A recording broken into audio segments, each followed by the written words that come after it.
అందరి కోరికలు తీరడానికి ఒకే ఒక్క ఉపాయం ఏది అంటే శివాభిషేకమే. అందుకే మీరు చూడండి, లోకంలో ఏ ప్రక్రియ కానివ్వండి, ఏ కష్టం కానివ్వండి, ఏ శుభం కానివ్వండి, ఏ భీతి కానివ్వండి, ఏ సమయం కానివ్వండి, ఏ దేశం కానివ్వండి, మనుషులు తమకు ఆపదలు వచ్చినా సుఖాలు వచ్చినా వెంటనే అభ్యున్నతి కొరకు కానీ భయరాహిత్యము కొరకు కానీ చేసేటటువంటి ఏకైక కార్యం ఏది అంటే రుద్రాభిషేకం.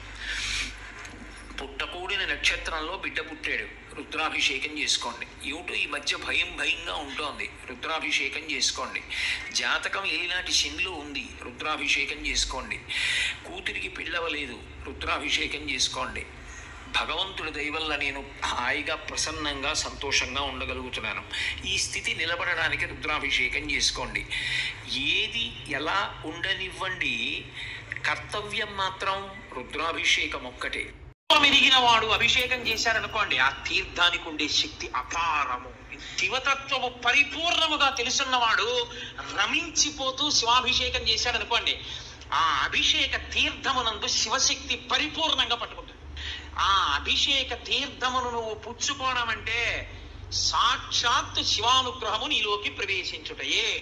శివతత్వం ఎరిగిన వాడు ఎక్కడో మహాత్ముల మనసు కష్టపెట్టడమో, లేకపోతే ఏదో చెయ్యకూడని దోషం ఏదో చేశారు, అది జాతకంలోకి దొరకదు, పీడిస్తూ ఉంటుంది. మీకు దొరకని దోషం పోవాలి అంటే ఒక్క నంది అభిషేకానికే పోతుంది. అది ఎప్పుడో తెలుసా, ఎప్పుడు పడితే అప్పుడు చేయడానికి వీల్లేదు. త్రయోదశి నాటి సాయంకాలం శివాలయంలో శివలింగానికి పొద్దున్న అభిషేకం అయిపోతుంది కాబట్టి అలంకారం చేసేసి రుద్రాధ్యాయంతో నందీశ్వరుడికి అభిషేకం చేస్తారు. అభిషేకం చేసి నంది మూర్తిని అంతటినీ కడిగి అలంకారం చేసి చందనం బొట్టు పెట్టి నందీశ్వరుడికి శివలింగానికి ఏకకాలంలో హారతిత్తితే సమస్త దోషములు. ఈశ్వరుడు ఉత్తర జన్మలలో నువ్వు ఎంత ఉన్నతుడు కావాలన్నది నిర్ణయిస్తాడు. ఇక్కడెంత సంపాదించావు కాదు, పుణ్యం ఎంత సంపాదించావు అన్నదాన్ని దృష్టిలో పెట్టుకుంటాడు. కాబట్టి ఒకరికి పెట్టడం నేర్చుకో, దాచుకున్నది నీ వెంట వచ్చేది కాదు. నరసింహ శతక కర్తే ఒక మాట అంటాడు, తల్లి గర్భము నుండి ధనము తేడెవ్వడు, విడిపోయడినాడు వెంటరాదు, లక్షాధికారైన లవణమన్నమే కాని మెరుగు బంగారంబు మింగబోడు, విత్తమార్జన చేసి విర్రవీగుట గాని కూడబెట్టిన సొమ్ము కుడువలీడు, పుందుగా మరుగైన భూమి లోపల పెట్టి దాన ధర్మము లేక దాచి తుదకు దొంగలకిత్తురో దొరలకవునో, తేనెజుంటీ గలీయవా తెరువరులకు, భూషణ వికాస శ్రీధర్మపుర నివాస దుష్ట సంహార నరసింహ దురిత దూరా. తల్లి కడుపులోంచి వచ్చినప్పుడు తెచ్చుకున్నది ఏదీ లేదు.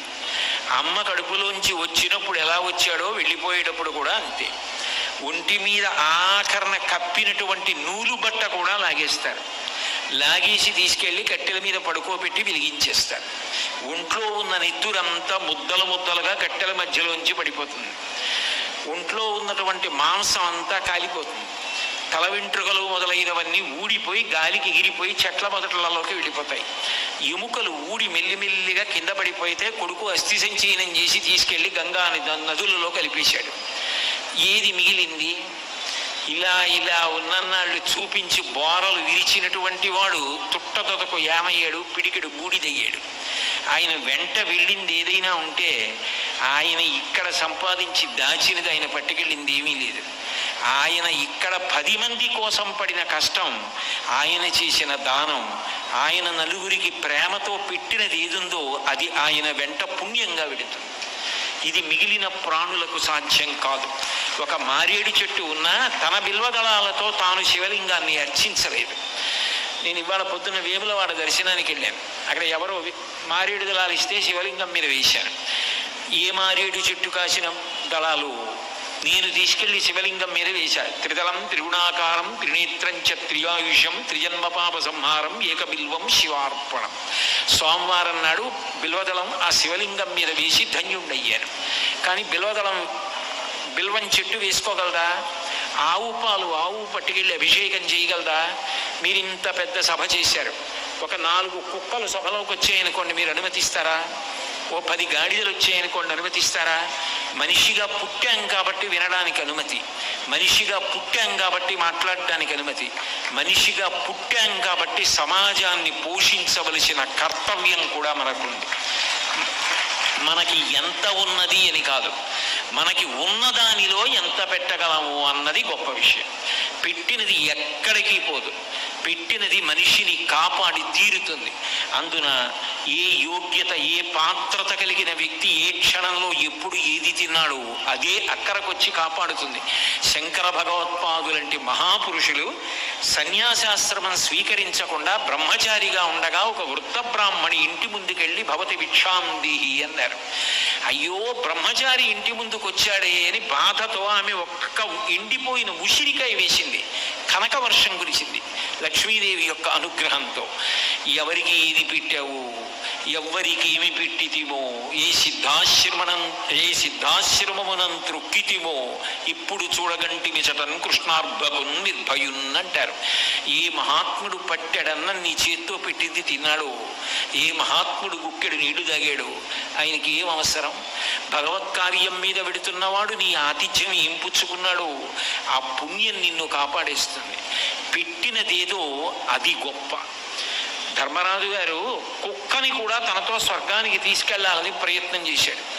మనిషికి సకల భూతముల పట్ల దయ ఉండాలి, అన్ని భూతములకు పెట్టగలిగినటువంటి గుణం ఉండాలి. అన్నిటికన్నా మనిషి జీవితంలో గొప్ప ఏదో తెలుసా? నేను తిన్నానని తృప్తి చెందడం కాదు, ఇవాళ నేను నలుగురికి పెట్టానని వాళ్ళు కడుపు నిండి కళ్ళు మిరిసి వెడుతుంటే అది చూసి తాను ఆనందపడిపోగలిగిన ప్రసన్న హృదయాన్ని పొందగలిగితే అది గొప్ప. అలా జీవితంలో ఒక్కరోజైనా కళ్ళు మెరిస్తే, ఇవాళ ఆకలి కొన్నవాడికి నేను పిలిచి అన్నం పెట్టాను, ఆయన కళ్ళు మెరిసాయి, ఆనందంతో వెళ్ళిపోయాడు. అందులో మీరు బంగారం ఇవ్వండి, డబ్బు ఇవ్వండి, భూమి ఇవ్వండి, ఏది ఇవ్వండి, నాకు చాలనరు. ఎంత ఇచ్చినా ఇంకా కావాలంటారు. కానీ అన్నం పెడితే కడుపు నిండిపోతే ఇంకా కావాలని ఎవ్వరూ అనరు. పెట్టిన దానికి తృప్తి చెంది బ్రేవుమని త్రేంచి ఆనందపడిపోతారు. 10 మందికి అన్నం పెట్టడం ఎంత గొప్ప విశేషం. ఈ సిద్దిపేట గ్రామంలో, ఈ పట్టణంలో ఎంతమంది దాతలు. ఇవాళ నేను అక్కడ ఆంజనేయ స్వామి దేవాలయానికి వెడితే నా దగ్గరికి వచ్చి కొంతమంది భక్తులు ఇక్కడ ఇట్లా అన్నదానం చేస్తామండి, ఇక్కడ ప్రతిరోజు అన్నం పెడతామండి, ఇక్కడ హోమం చేస్తామండి, ఇక్కడ ప్రతిరోజు 1000 మంది తింటారండి, ఇక్కడ సీతారామ కళ్యాణం చేస్తామండి, ఇక్కడి నుంచి కేదార్నాథ్లో అన్నం పెడతామండి, ఇక్కడి నుంచి మంచులింగం ఉన్నటువంటి అమర్నాథ్లో అన్నం పెడతామండి అని చెప్తుంటే, ఇక్కడ ప్రవచనం అయిపోయిన తర్వాత కూడా ఇన్ని వేల మందికి 3 పలహారాలు పెడుతున్నామండి, అది కూడా స్టీల్ ప్లేట్లలో పెడుతున్నామండి, శౌచానికి దోషం రాకుండా చూస్తున్నామండి అంటే నేను ఆశ్చర్యపోయాను. పెట్టి ఇంతమంది తిన్నారన్న ఆనందంతో ఇక తాను తినడం మరిచిపోయిన వాడికి అన్న ధన్యుడు లోకంలో ఉంటాడండి. ఇంకా ఆయన జన్మ ధన్యం. ఆ పెట్టడానికి మనసు ఉండాలి, పెట్టడానికి మనసు ఉండాలి. కానీ అది లేనప్పుడు ఎట్లా? అశ్వమేధ పర్వంలో, మహాభారతంలో అద్భుతమైన ఘట్టం కనపడుతుంది. ధర్మరాజు గారు రాజసూయం చేశాడు, కోట్ల మందికి అన్నం పెట్టాడు. ప్రతిరోజు యాగం జరుగుతున్న నాళ్ళు చేసిన భోజనాలు అందరివి కలిపి కోట్ల మంది, అంతమంది అన్నం తిన్నారు. అన్ని ప్రాణులకు అన్నం పెట్టాడు. అన్నీ పెట్టిన తర్వాత అందరూ పొగుడుతున్నారు ఆయన్ని. అబ్బా ధర్మరాజా, ఏమి యాగం చేసావయ్యా, ఇన్ని దానాలు చేసావయ్యా అని పొగుడుతున్నారు. అంతలో ముంగిస వచ్చింది అక్కడికి. దానికి ఒక పక్క భాగం అంతా బంగారు రంగులో ఉంది, ఒక పక్క ముంగిస రంగులో ఉంది. ఆ ముంగిస వచ్చి మానవ భాషలో పకపకా నవ్వింది. నవ్వి ధర్మరాజు చేసిన యాగం ఏపాటి యాగం అంది. అదేమో అంత మాట అన్నావు, ఇంతమంది పొగిడితే నువ్వు ఆ మాట అని వెళ్ళిపోవడానికి వీల్లేదు, ఎందుకన్నావో కారణం చెప్పన్నారు ఋషులు. అంటే అదండి, నా పేరు సత్తుప్రస్తుడు, నేను గతంలో ఒక ఋషిని, శాపవశాత్తు నేను ముంగిసనయ్యాను, అందుకని నాకు ఈ పరిజ్ఞానం ఉంది. కురుక్షేత్రంలో ఒక వ్యక్తి ఉండేవాడు, ఆయన ఏం పెద్ద ఐశ్వర్యవంతుడు కాడు, కానీ ఆకలితో ఉన్నవాడు ఎవరైనా వస్తే పెట్టకుండా ఉండలేడు ఆయన.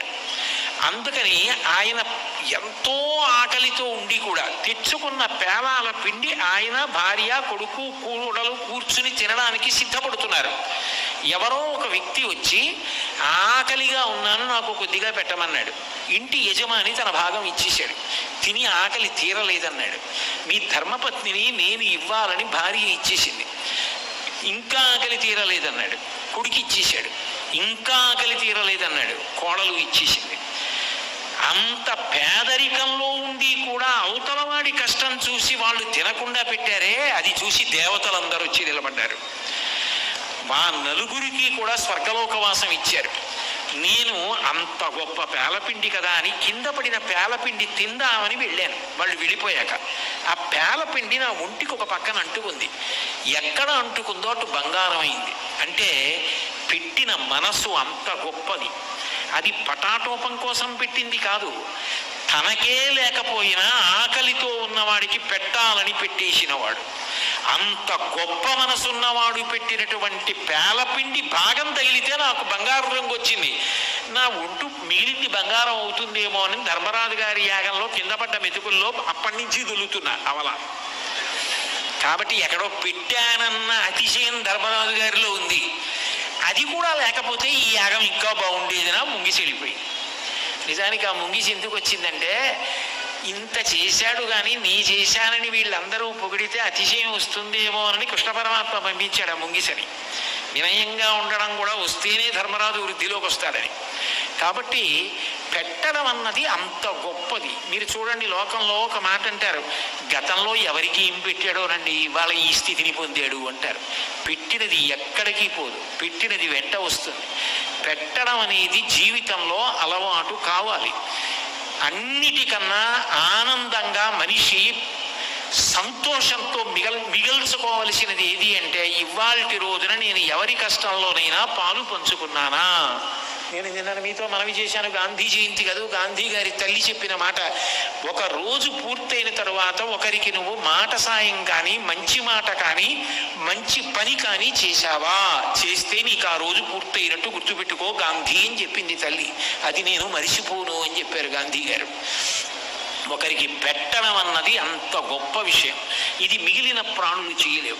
పెద్ద పులి అన్న సంతర్పణ చేయడం, లేడి జామకాయల సంతర్పణ చేయడం ఇవన్నీ ఉండవు. వాటికి ఆకలి వేస్తే అవి తింటాయి. 10 మంది ఆకలి చూసి పెట్టగలిగిన వాడెవరు అంటే మనిషి ఒక్కడే. ఆ మనిషికి స్వార్థం అలవాటైపోయి ఎంతైనా నేను దాచుకుంటాను తప్ప నేను ఎవరికి పెట్టను అన్నాడు అనుకోండి, ప్రమాదకరం. ఎందుకో తెలుసా, మిగిలిన ప్రాణులకు అవసరములు బహు తక్కువ. మనిషి ఒక్కడే కాగితానికి విలువని కల్పించుకుని ద్రవ్యానికి విలువని కల్పించుకున్న తర్వాత అవసరములు పెంచుకున్నవాడు మనిషి. నిజానికి నేను ఎందుకు ఈ మాట అంటున్నానంటే, ఒక కుక్క ఉందనుకోండి, దానికి ఏమి ఇల్లు కట్టుకోవలసిన అవసరం లేదు. దానికి మంచం ఉండదు, దానికి తలగడాలు ఉండవు, దానికి పరుపులు ఉండవు, దానికి బట్టలు ఉండవు, దానికి కంబళ్ళు ఉండవు. దానికి అనారోగ్యం వస్తే వర్షాకాలం వచ్చే ముందు గరిక పోచలు నవిలి కక్కేస్తుంది. దాంట్లో ఉన్న కల్మషం పోగొట్టుకున్న ఆరోగ్యాన్ని పొందుతుంది. దానికి పిల్లలకి పెంచి పెద్ద చేయడానికి ఎక్కడెక్కడో విద్యాలయాల్లో స్థానాలు అక్కర్లేదు. పిల్లలకి రేపు పొద్దున్న అక్కడికి రావాలని 3 తరాలు 5 తరాల వరకు బ్యాంకు డిపాజిట్లు వెయ్యక్కర్లేదు. ఈ దుర్గుణాలన్నీ కూడా సంస్కారం వదిలిపెట్టి నేర్చుకున్నది నా బూటిగాడు. మీ వంటి పెద్దల్ని నేను అంటలేదు. కాబట్టి సంస్కారం పెంచుకోవలసిన వాడు ఎవరైనా ఉంటే మనిషి. అవసరములు వాటికి బహు తక్కువ. అవి అడిగేది ఆకలిస్తే అన్నం కోసం ఇంటి ముందు నించుంటాయి. పిడికెడు అన్నం కబళం ఓ పెంకు మీద పెడితే చాలు, నడు ఊగిపోయేటట్టుగా తోకాడిస్తూ వచ్చి కుక్క తింటుంది, ఓ పక్షి తింటుంది. ఎంత ఆనందపడిపోతుంది. అవి తిన్నప్పుడు వాటిని చూస్తే నీకెంత ఆనందం కలుగుతుంది. అటువంటి సహృదయత పెంచుకోకపోతే, అటువంటి దానగుణం పెంచుకోకపోతే 84 లక్షల జీవరాశులలో మనిషిగా పుట్టిన ఆ మనిషి జన్మకు విలువ అన్నది కొత్తగా వచ్చినది లేదు. పెట్టినవాడెవరో వాడు మనిషి. అది ఏదైనా కావచ్చుగాక, నీకు ఏది ఉంటే అది. అందుకే మీరు గుడి చూడండి, గుడి సమాజానికి అంతటికీ ప్రతిబింబంగా ఉంటుంది. గుడి అనగానే గుడికి ఎవరో కొంతమంది వెళ్ళరు. గుడికి వెళ్ళి కొంతమంది పాత్ర సామానుతో